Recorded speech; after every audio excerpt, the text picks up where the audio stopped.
Good morning and welcome back to the last and final chapter of Holes. Bit of a sad bit that we're coming right to the end of the book, but it does mean we'll get on to the next few books, or the next book we want to choose. I'll do a video, I believe, where I can do a poll and you can vote on which book we do next. So, last three chapters. It's going to be a little bit of a long video because we've got three big chapters to go, but then we're finished. So, without further ado, hello Luna. Chapter 48. They slowly walked back to camp. The tall man was the Texas Attorney General, the chief law enforcement officer for the state. Stanley's lawyer was named Ms. Morengo. Stanley held the suitcase. He was so tired he couldn't think straight. It felt as if he was walking in a dream, not quite able to comprehend what was going on. They stopped in front of the camp office. Mr. Sir went inside to get Stanley's belongings. The Attorney General told Mr. Verdansky to get the boys something to eat and drink. The warden seemed dazed as Stanley. "You can't even read," she said to Zero. Zero said nothing. Miss Morengo put her hand on Stanley's shoulder and told him to hang in there.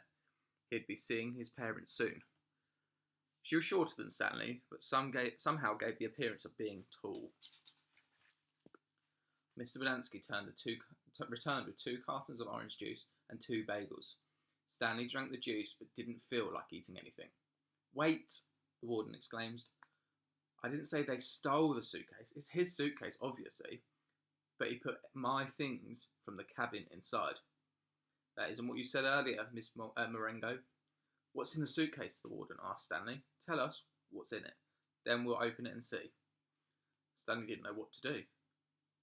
"Stanley, as your lawyer, I advise you not to open your suitcase," said Miss Morengo. "He has to open it," said the warden. "I have the right to check the personal property of any detainees." "How do you know? How do I know there aren't drugs or weapons in there? He stole a car too. I've got witnesses." She was nearly hysterical. "He is no longer under your jurisdiction," said Stanley's lawyer. "He's not been officially released," said the warden. "Open the suitcase, Stanley." "Do not open it," said Stanley's lawyer. Stanley did nothing. Mr. Sir returned from the office with Stanley's backpack and clothes. The Attorney General made Miss Morengo a sheet of paper. "You are free to go," he said to Stanley. "Now, I know you're anxious to get out of here, so you can keep the orange jumpsuit as a souvenir, or burn it, whatever you want. Good luck, Stanley." He reached out his hand to shake, but Miss Morengo hurried Stanley away. "Come on, Stanley," she said. "We've got lots to talk about." Stanley stopped and turned to look at Zero. He couldn't just leave him here.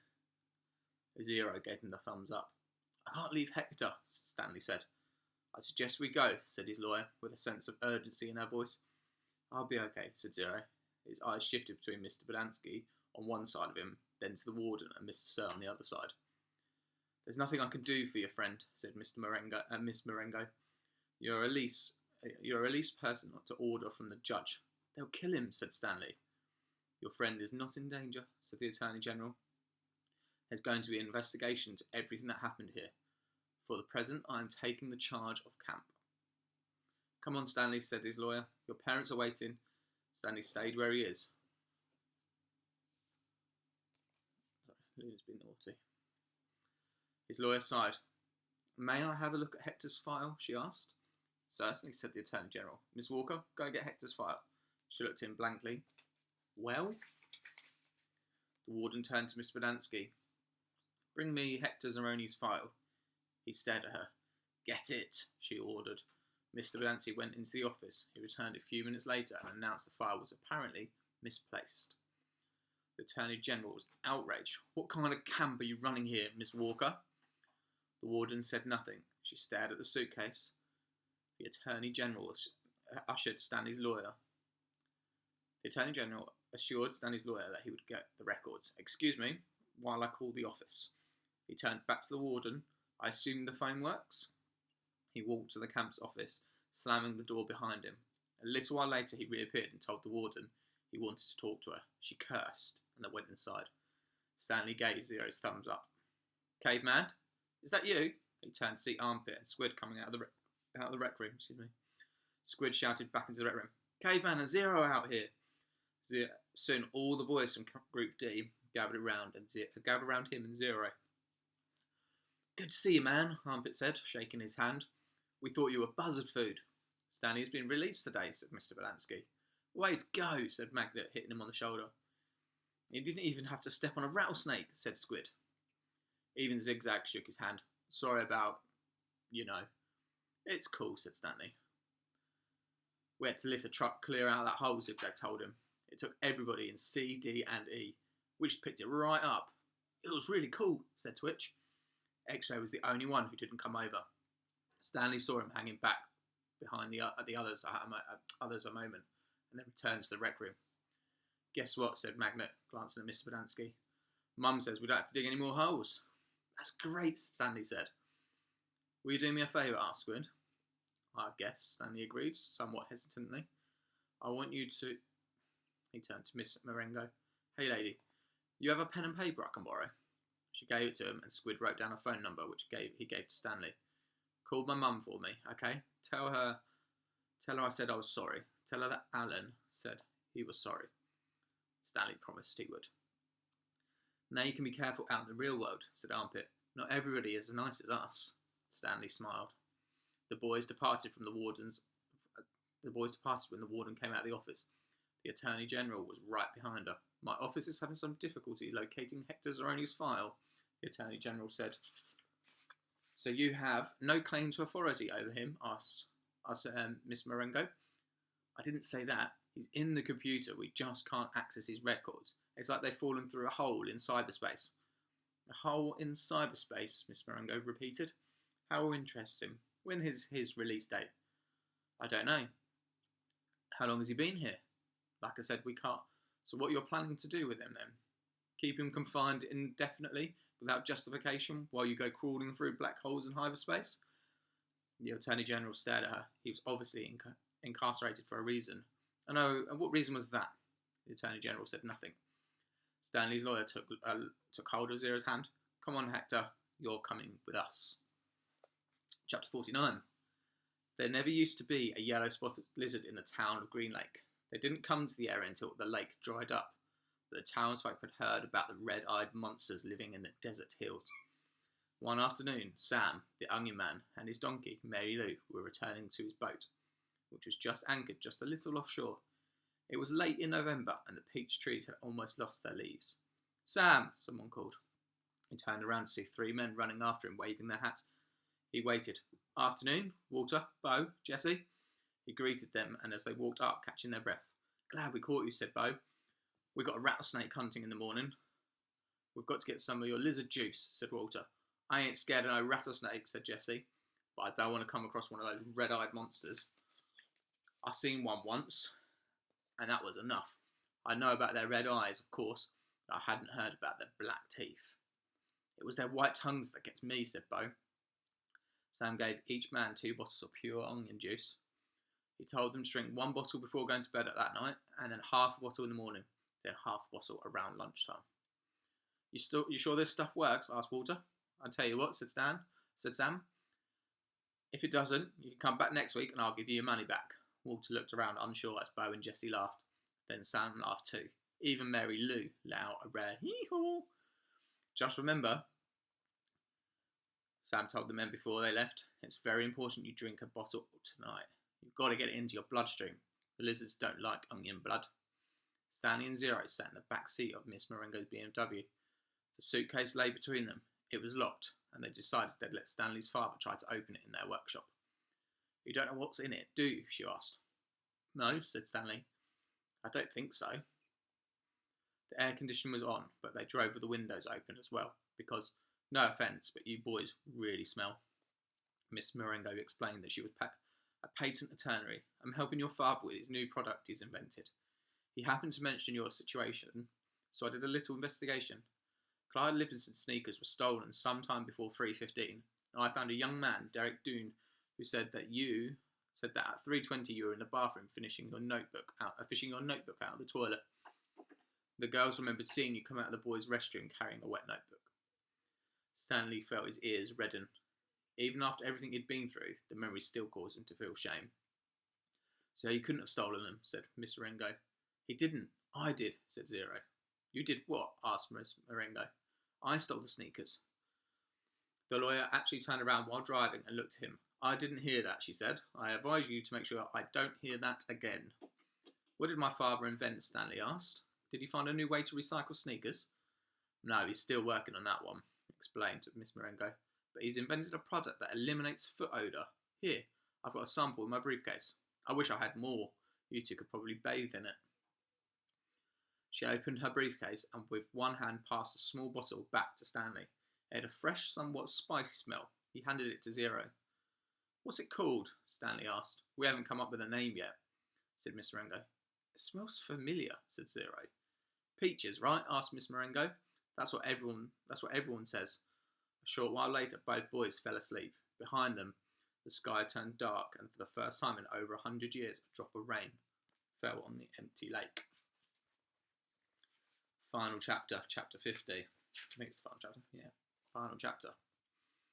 Stanley's mother insists that there was never a curse. She even doubts whether Stanley's great-great-grandfather really stole a pig. The reader might find it interesting, however, that Stanley's father invented the cure for foot odour the day after the great-great-grandson of Eleanor Yelnats carried the great-great-grandson of Madame Zeroni up the mountain. The Attorney General closed Camp Green Lake. Miss Walker, who was in desperate need of money, had to sell the land, which had been in her family for generations. It was bought by a national organisation dedicated to the well-being of young girls. In a few years, Camp Green Lake will become a Girl Scout camp. This is pretty much the end of the story. The reader probably still has some questions, but unfortunately from here on in, the answers tend to be long and tedious. While Miss Bell, Stanley's former math teacher, might want to know that the percentage change in Stanley's weight, the reader probably cares more about the changes in Stanley's character and self-confidence. But those changes are subtle and hard to measure. There is no simple answer. Even the contents of the suitcase turned out to be somewhat tedious. Stanley's father pried it open in the workshop, and at first everyone glanced at the sparkly jewels. Stanley thought he and Hector had become millionaires, but the jewels were poor quality, worth no more than $20,000. Underneath the jewels were a stack of paper that had once belonged to the first Stanley Yelnats. These consisted of stock certificates, deeds of trust, and promissory notes. They were hard to read, but even more difficult to understand. Miss Marengo's law firm spent more than 2 months going through all the papers. They turned out to be a lot more valuable than the jewels. After legal fees and taxes, Stanley and Zero each received less than $1 million. But not a lot less. It was enough for Stanley to buy his family a new house with a laboratory in the basement, and for Hector to hire a team of private investigators. But it would be boring to go through all the tedious details of all the changes in their lives.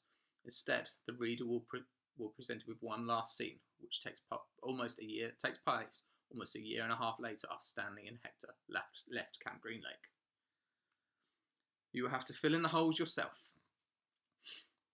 There was a small party at the Yelnats' house. Except for Stanley and Hector, everyone was an adult. All kinds of snacks and drinks were out on the counter, including caviar, champagne, and the fixings to make an ice cream sundae. The Super Bowl was on television, but nobody was really watching it. It should be coming out next week, said Miss Marengo announced. A timeout was called in the football game, and a commercial came on the screen. Everyone stopped talking and watched. The commercial showed a baseball game. Amid a cloud of dust, Clyde Livingston slid into a home plate as the catcher caught the ball and tried to tag him out. Safe, shouted the umpire as he signalled with his arms. The people at Stanley's house cheered, as if it really counted. Clyde Livingston got up and dusted off his uniform. As he made his way back to the dugout, he spoke to the camera. Hi, I'm Clyde Livingston, but everyone around here calls me Sweet Feet. Way to go, Sweet Feet, said another baseball, slapping his hand. Besides being on television screen, Clyde Livingston was also sitting on the couch next to Stanley. But my feet weren't always sweet, the television Clyde Livingston said, as he sat down on the dugout bench. They used to smell so bad that nobody would sit in the dugout with me. They really did stink, said the woman sitting on the couch on the other side of Clyde. She held her nose with one hand and fanned the air with the other. Clyde shushed her. Then a teammate told me about Sploosh, said the television Clyde. He pulled a can of sploosh out from under the dugout bench and held it up in front of everyone. I just spray a little of them on each foot every morning, and now I really do have sweet feet. Plus, I like the tingle.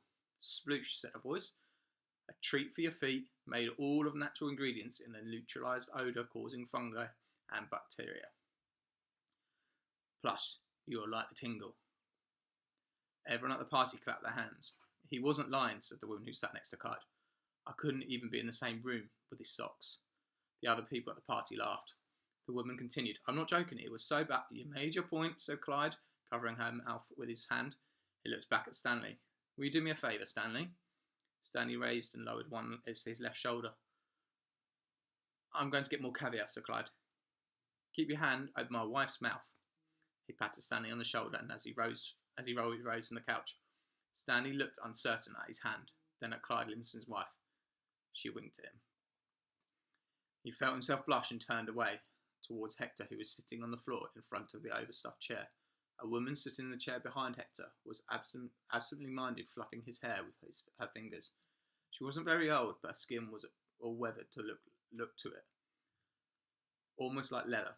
Her eyes seemed weary, as if she'd seen too many things in her life that she didn't want to see, and when she smiled, her mouth seemed too big for her face. Very softly, she sang, half-hummed a song that her grandmother used to sing to her when she was a little girl. If only the moon speaks no reply, reflecting the sun and all that's gone by. Be strong, my weary wolf, turn around boldly, fly high, my baby bird, my angel, my only. And that is the end of the book. Who do you reckon that woman was at the end? That will be a very, very good question. See if you can work it out. There's lots of clues in there.